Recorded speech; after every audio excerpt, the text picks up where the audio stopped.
I'm Carlo Pignataro, I'm Laurence Clove.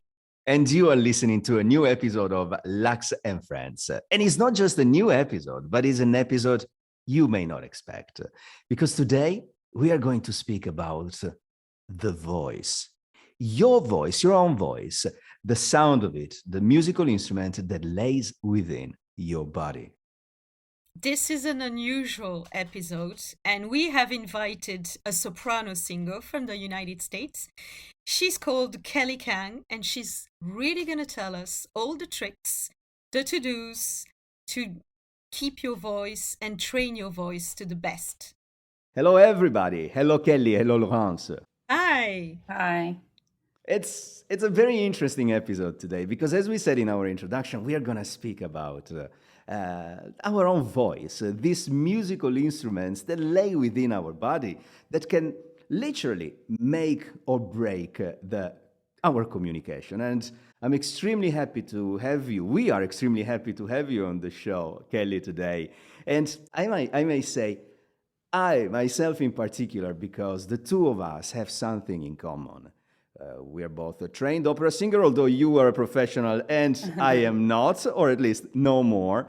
But most importantly, we both had the fortune to meet il maestro Nino Tagliareni, who has revolutionized not just the world of singing and opera singing, but also the very idea of how to use this musical instrument I was talking about. So, without further ado, Kelly, welcome to the show. And would you like to tell us something about yourself, your career, your studies, and so forth?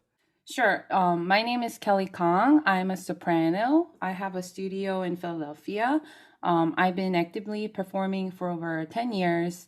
I graduated New England Conservatory in 2015. And after that, I was happy to be a member of New York Society where we've been performing in New Jersey, New York. We try to provide programs for young singers, to provide them to be performing on a stage. So we wanted to provide young singers to sing at libraries, or nursing homes so that they get a chance to perform out there. That's nice. Laurence, wouldn't it be amazing for kids to learn how to use their voice and perform at an early age? Would be great because it's a self-expression. You I guess you feel free, right? You just sing or express yourself. Or how did you start? I mean, the singing career. Where did it all start, Kelly, for you? So I loved singing as a young child. I've been singing all the time, especially at church. I joined the choir as a young kid, and I was surrounded by music. Although my family's background, they're not, they don't have any relationship with music, but I fell in love with singing. So just it just opened up naturally. My family came to America when I was 12, and I was able to receive some private instructions when starting then. So just to put into perspective or in numbers, how many hours a day are you singing nowadays? Um, I do have two toddlers running around my house, so I cannot have like focused hours, but I sing about 2 to 3 hours every day. But as a singer, we have a lot of other things to focus on rather than just singing. We focus on, we sing in French, Italian, German, Russian. So I look at the, score and try to read through those languages and try to learn diction, musical lines, things like that. Kelly, one of the reasons why we wanted you on the show today is for you to share with our audience tips and tricks that can help them improve their voice. Yeah. But we must give them a reason to do so because this show is titled Lux and Friends. So it's not a musical show, it's not for music professionals, but it's for people that work in different industries. Many of those work in the luxury industry, hence the title. And we reckon, the two of us, Laurence and I, that the sound of the voice in one to one, but even one to many communication is an integral part of how and if a message gets delivered. So, based on your experience, why would someone that doesn't sing or act professionally, why would they want to improve their voice? I mean, I think if you want to build good projection, good speaking voice, I think it's a great way to start. Also, if you want to build some self-confidence, I think they would also love to start learn singing, because singing will also improve your speaking voice as well. So the singing will improve your speaking voice. But what if Yes. somebody doesn't really want to go through singing? Can they still work on their voice? Is there Oh, something that people can do without necessarily have to sing or learn oh, how to of sing? course, of course. Just warming up or just working on breath, just working on breathing. Do you want me to show you some like exercises that they can do? Yes. So, Absolutely. That was going to so be my question. Show us. So I'll stand up. So like right under the rib, if you place your hand over here and you just take your breath in, which will expand your ribs, and then you just naturally release your air very slowly with SH sound. So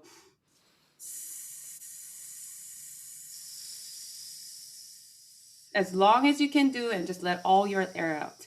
So what this does is it's helping your support. So breathing is foundation of everything. I believe in speaking and singing, whatever you do, like even if when you're nervous, if you take deep breath, I feel like, your nervousness is, relieved a little bit.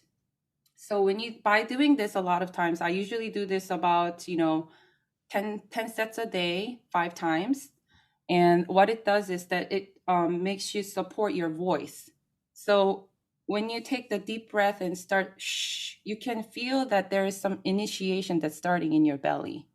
So if you're aware of that, if you become aware of it and become sensitive of it, you can start building, projection or, confidence, and your voice will sound gathered more, if that makes sense.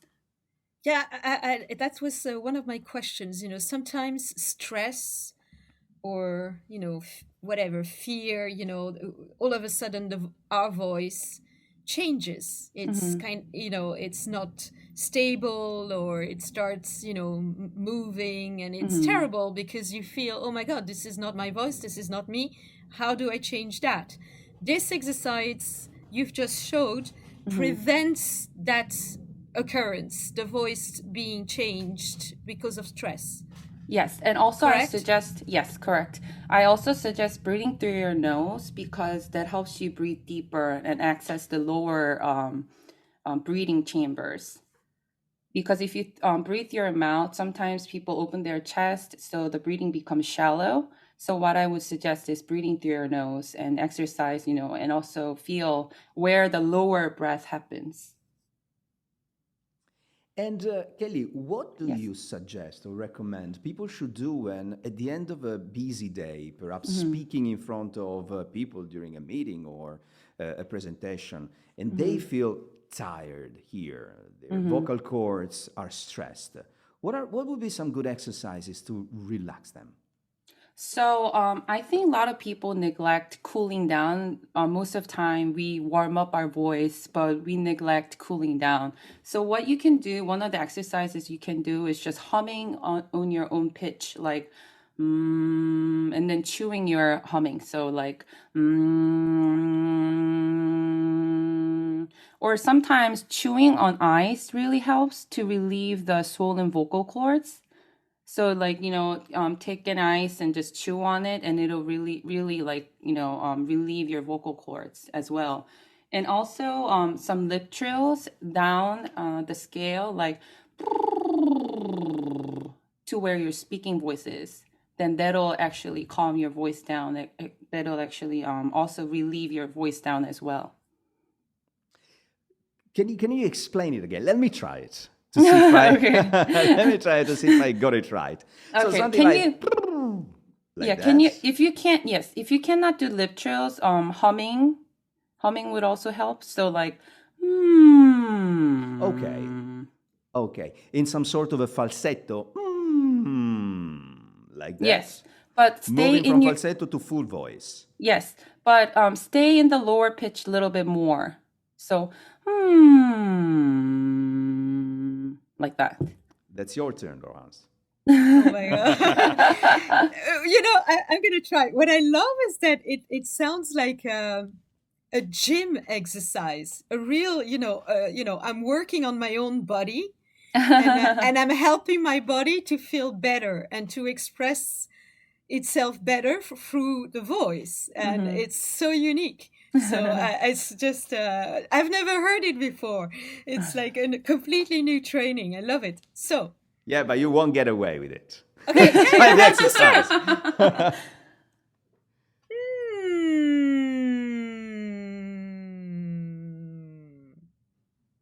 Good. Make sure, like when you're taking the breath, your chest is not coming up this way.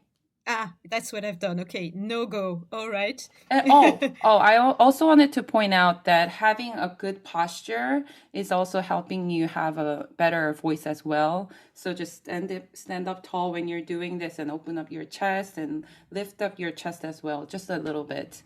That will help as well. And as a soprano, you need to do additional exercises, or it's more strenuous to be a soprano, isn't it? Yes, because there are lots of sopranos out there, and I don't do any extra exercises, but a lot of sopranos, what they do is they do a lot of lip trills or humming exercises like this. So we would actually put these in, notes like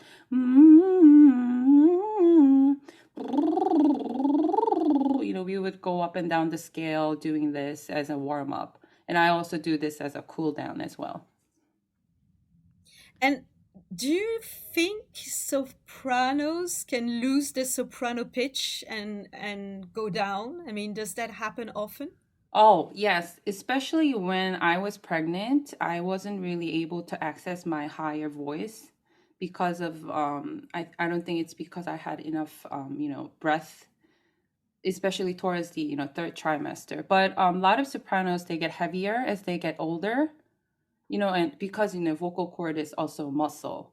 So it's getting old and you use it a lot. So it's also getting thicker as you get older. So if it gets thicker, you cannot produce higher voice. It has to be thinner. So yes, they do. I don't want to say they lose it, but your voice matures and it thickens. Your voice gets bigger and fuller. Okay, Yeah. so maybe you win, you lose something, but you win something else. Yes, yes. And that's interesting because I think this episode comes very timely. There's a huge attention now on wellness, right, as a whole. People think about what they eat, they exercise more than before. There's a lot of, there are many conversations out there. And not so many people focus on their voice as a part of their body, not just something they use to communicate. And as I was listening to you and try your exercises, I also remember a couple of exercises that have helped me immensely over the years to achieve my personal goals in business and other areas of my life, which are very simple, but at the same time very powerful. One is to pronounce words as clearly as possible, because this does two things. The first one, it really makes you massage your vocal cords to start with. And the second, makes you be perceived by other people as an expert of what you're talking about. Because if your speech is so clear that they cannot misunderstood any word, well, it builds up on your perceived value. And the second exercise, which is probably less common, is to try and go down with the pitch every time you want to add some sort of weight to the sentence or the word you want to finish with. So you just go You've just done it. down. It's a good trick. It's an excellent trick. I have another question for you, based on what Carlo just said. He's consciously and voluntarily, using his voice to make a message come across. How about the fact that we usually don't listen to our own voices? Mm-hmm. We're just speaking, and we have a perception of our voice, and in reality, the when we listen, it might be very different. How what can you explain to us about this? Oh, yes. So singers often hear themselves a lot, and that's when a lot of mistakes happen because, what's perceived out there and what I hear are very different. So that's why we try to train on feelings. We try to rely on what happens, like, what's happening in my belly, what is happening in my jaw when I'm singing this pitch. We try to rely on like the sensations of singing rather than how do I sound like right now, because that's very different. And that's why we need an expert to hear our own voice because we can't really trust our own ears. So yeah, I mean, I would suggest other people to actually have someone that you trust to hear your voice if you want to fix something or if you want to have more projection or more support in your voice, because what you hear is very different, like you said. Great. So this is confirmed. Don't trust your own ear. Yes, That's yes.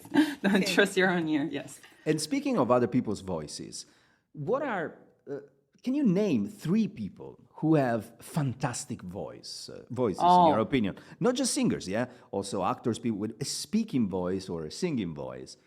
Three I names. mean, I come from a singing background, so it'll be a lot of singers, but the first tenor that comes to my mind is Pavarotti. I know you probably know Oh my everyone. God, I love him. Yeah. He has incredible this air pressure that and support that he sings from, and his voice just carries out and projects, out in the audience far away as well. And speaking of soprano, I love Anna Netrebko. I don't know if you guys are familiar with her. Yes, yes. Um, Coming from Korean background, I love Hae Kyung Hong. She's been singing at the Met for about 30 years, and she's a really great singer. And actually, a lot of singers have a very clear and good voices as well. So yes. Good selection. And how about the same question about your three favorite songs, or maybe operas, or you pick. Oh, so I was thinking about, what songs do I like to sing? I always like to hum just like, my childhood memory songs. I grew up in church, so a lot of gospels I would just hum around. Also, believe it or not, since a lot of singers sing in different languages, they have, different preferences. But I love singing in French. There's something about French vowels that gathers my voice and that has just the right placement of singing. And I just love singing in French. Would you give us a little taste of it? Singing in French or any songs? Well, you just mentioned French, no? Let's Oh, take. okay. Let's go. Let's be French. Let's go French. Okay. Tournez, tournez, beau chapeau des bois, tournez sans tour, tournez mille tours, tournez sans vent, et tournez toujours, tournez, tournez au son des bois. Was that enough? And Goosebumps! this is Carmen. No, this is No. actually Art Song by Claude Debussy. Wow. Oh, wonderful. Amazing. And listen, Kelly, as we are heading towards the end of our conversation, I cannot not ask you about our beloved Nino Tagliareni. Maestro, I had the incredible chance to meet when I was in my early 20s, a few years ago, a few months back, and who was an extraordinary figure in the world of bel canto, opera singing. Nino Tagliareni not only was a master at teaching vocal technique, but he revolutionized it to the point that his technique was called Cantar Parlando, sing speaking. But you met him on a later stage, so you have fresher memories of Yes. his work and his techniques. Can you share? Yes. So he had Cantar Parlando methodology. It's, like you said, singing like you're talking. And he said, if you know the correct way to speak the vowel and consonants, like you mentioned, if you know how to speak clearly, you can sing naturally.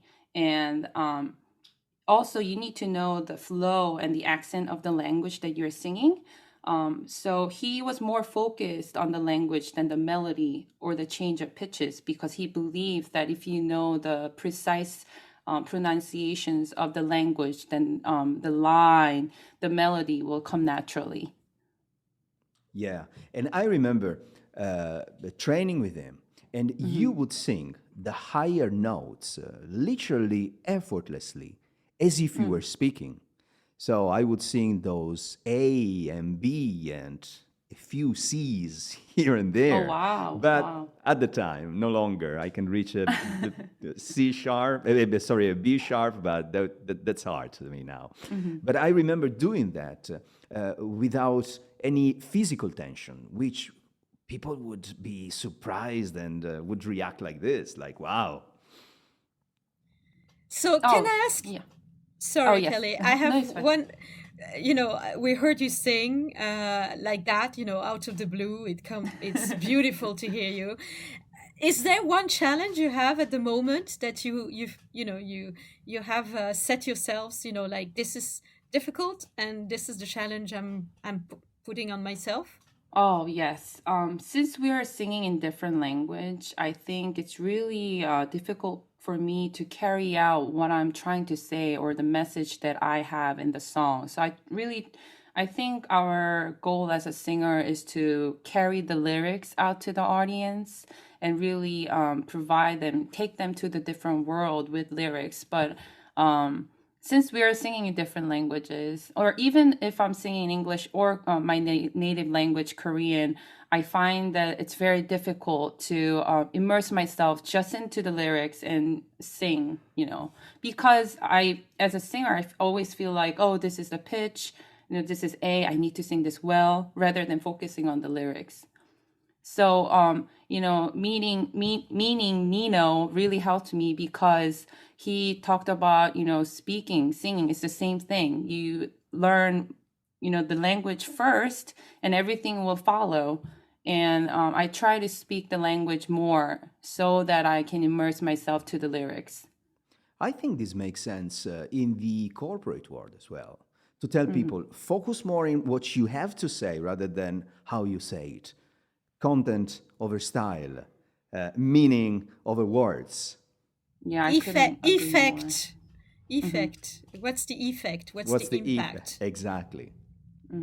So, Kelly, to conclude our conversations, and hoping that our listeners have taken some sort of inspiration and want to learn more about their own voice, is there something out there, a book, a video, or something to listen to that you would recommend?